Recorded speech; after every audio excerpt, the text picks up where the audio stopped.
All right, poll question. I had it out there for you. If you'd like to take it, it's regarding the COVID vaccine. Should it be mandatory or should taking the vaccine be a personal choice? I'd like to hear what you think. I think you know what I think. I think it should be a personal choice. But as we heard earlier, it appears the federal government, the Biden administration, pushing to make it mandatory to start with for federal employees. But here's the thing that happens. When they take this step on the federal level, we're already seeing it yesterday after the mask mandate. We see states now reimposing this mask mandate despite the fact the science isn't there to back it up. And now this shaming of unvaccinated people. And as Robert Cahaley talked about, and I've talked about it many times, there's no accommodation made for people who have natural immunity. There's no discussion, which raises the suspicion or the doubt about what's behind this. Why are they pushing this? Again, I'm not against vaccines. If you're in a high-risk category, you haven't had it, you probably want to think about getting it, but that's your choice. But I want to know what you think. Is it your choice or should it be mandated by government? Text radio to 53445. That's 53445. And take the survey. Okay, Senator Marsha Blackburn from Tennessee is going to be joining us in just a minute, but I want to cover this. Yesterday, during a hearing of the Congressional Executive Commission on China, Senator Tom Cotton was questioning one of Coca-Cola's global vice presidents for human rights, that's his job, on the company's hypocrisy when it comes to Georgia and China. Remember, they weighed in on Georgia's election law, saying how bad it was. They're sponsoring the Genocide Olympic Games in China, the Winter Olympics, but they're not saying anything about it. Play clip number 6. You are spending millions of dollars to sponsor the Genocide Olympics, yet you will not opine on any matter about it, yet you will stick your nose in the Georgia legislature's election reform laws. Can you explain to me the contrast? First, let me say that we do not make decisions on these host locations. We support and follow the athletes wherever they compete. Yeah, no, I've heard your talking points, and I'm tired of hearing them, Mr. Lawley. I'm asking you a simple question. Why is it that Coca-Cola will opine on Georgia's election laws, but not on the Genocide Olympics? And guess what? He didn't get an answer. In fact, I think there were 5 different U.S. corporations, maybe 6. Only one of them actually said when he went down, he asked a very straightforward question. He goes, do you agree with what the Trump and Biden administrations have said is happening in China is genocide with the Uyghur people? And all but one simply dodged the question. This is a part of the problem. Corporate America is more concerned about offending China than they are about doing what's right. Now, they don't mind jumping in, as he pointed out, here in the United States into issues like election laws in Georgia and opining as to how bad they are, but they won't say anything about China that's killing people. I tell you, this woke corporate America is absolutely astounding. In fact, embarrassing, disgusting. I mean, I tell you, and so what do you do? What do you do about it? Well, number one, you make personal choices based upon where these corporations are. I avoid, diet woke. I like a Diet Coke every afternoon, usually, sometimes. I've switched. I'm going to the off-brand. I'm not going to support them. I'm not going to support Nike. I'm not going to support these companies that are complicit. And Hollywood, by the way, is a big, big part of this. Anyway, we're going to talk more about this. But first, I'm going to be joined now by U.S. Senator Marsha Blackburn of Tennessee, who is also very outspoken on China. In fact, has actually issued a letter today on that. Marsha, welcome back to the program. Good to be with you. Thank you. You have been very outspoken on China from the start. In fact, today you have taken additional actions calling for actions against China. Yes, this is something that we continue to work on, whether We are looking at not going to China for the Olympics, having our athletes not participate in the Beijing Games, encouraging companies. You were just talking about products from Nike. Also, you've got Apple, you've got the NBA. And Tony, they're all producing products there in Xinjiang province. And we're very concerned about the genocide being carried out on the Uyghurs. And then you can look at what is happening with the Hong Kong freedom fighters and the abuses that are there, the human rights abuses against them. We've got Rep. McCall and I are working on legislation for some transparency and accountability in the UN, so that as they are working with these countries that are allies should stand with us in opposing what China is doing. So yes, you are correct. Letters that we're writing, holding the Biden administration to account, bills that we are filing, trying to keep this illicit product that is made by slave labor out of our market stream here in the United States. And of course, making certain that we return our critical supply lines from China to the U.S. and to our allies.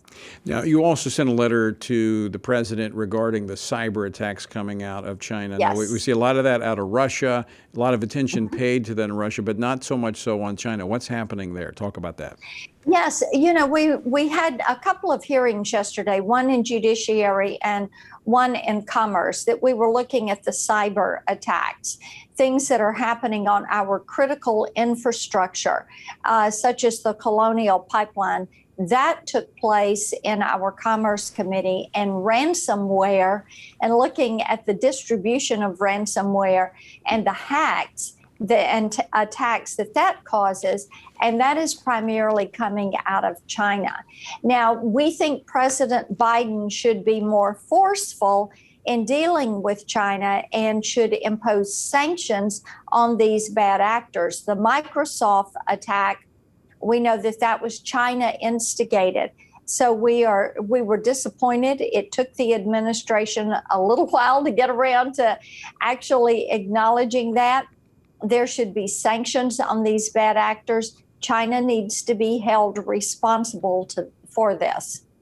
You mentioned Hong Kong and what's happening there. Just yesterday, the first person found guilty under the sweeping new national security law that was basically thrust upon Hong Kong by China.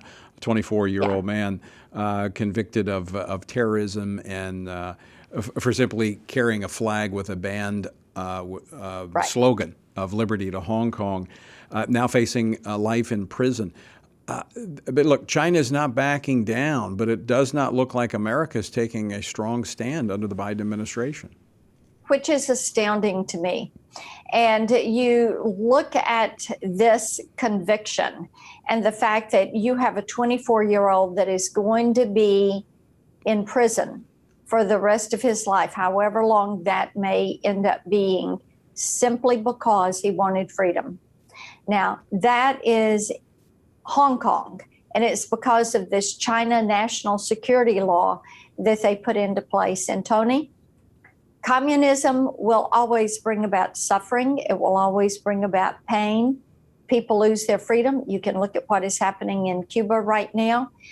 You can look at other efforts that people are, the people of a country like Iran, they are pushing back against their authoritarian regime also.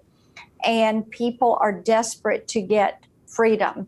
And it's very important that the United States stand with them. We are the beacon of freedom and hope and opportunity on the face of the earth. Absolutely. I mean, we should be standing with the people of Cuba, Iran right now, both of those governments having issues which are destabilizing, and we should show support to those people. I want to come home for just a moment.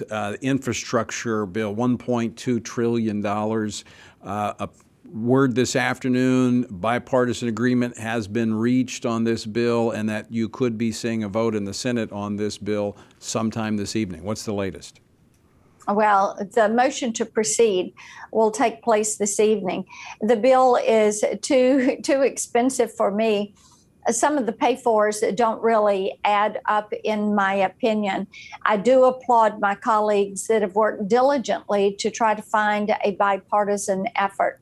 But when you look at the baseline number, that is probably right around 400 billion, and then you have 550 plus billion in new spending.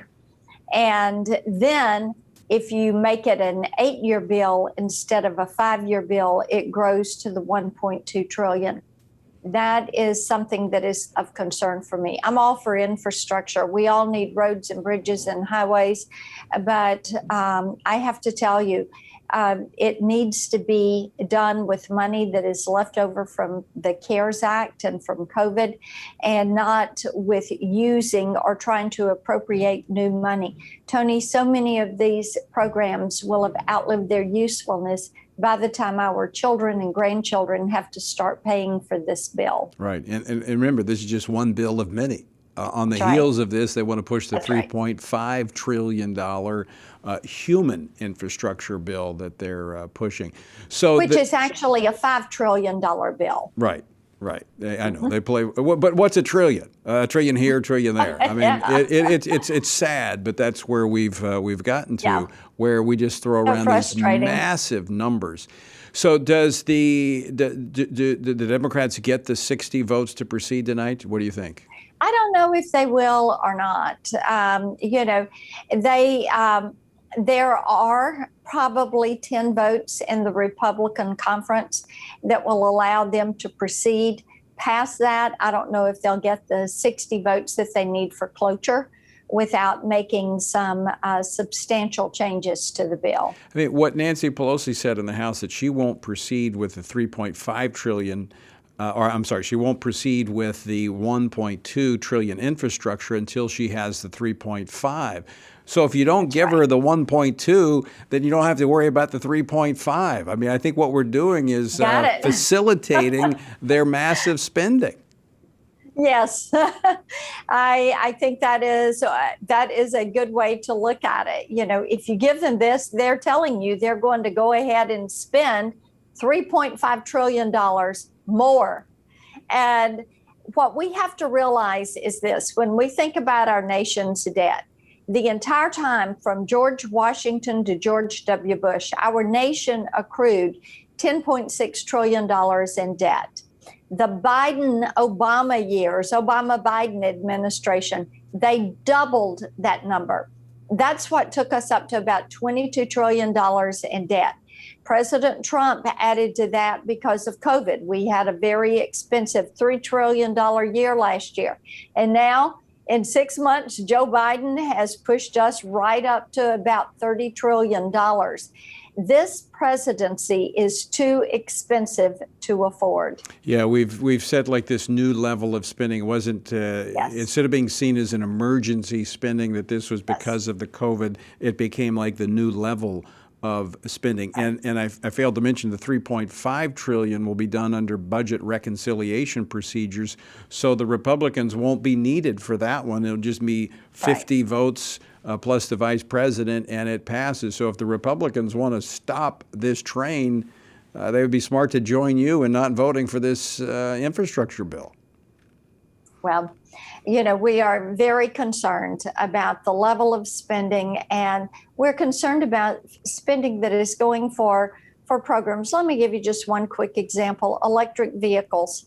They're trying to force the issue of going from gas-powered cars to electric vehicles. Tony, we do not have the electric power generation capacity, distribution capacity, or network to facilitate an electric vehicle fleet. We do not have the technology and batteries that will carry you for 500 miles, 600 miles.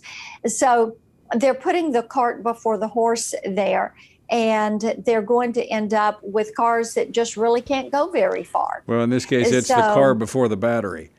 Yes, exactly. Very true. But it's just another example of not thinking through. In fact, this bill's not even written in its That's right. entirety. This is We have not seen the text. right. It's like Nancy Pelosi. Let's pass it, then we'll see what's in it. Back when she was That's talking about Obamacare, not a good way to do business. Not a good way at You're all. right. Senator Marsha Blackburn, always great to talk with you. Thanks so much for joining Good us today. talking with you. Thank you.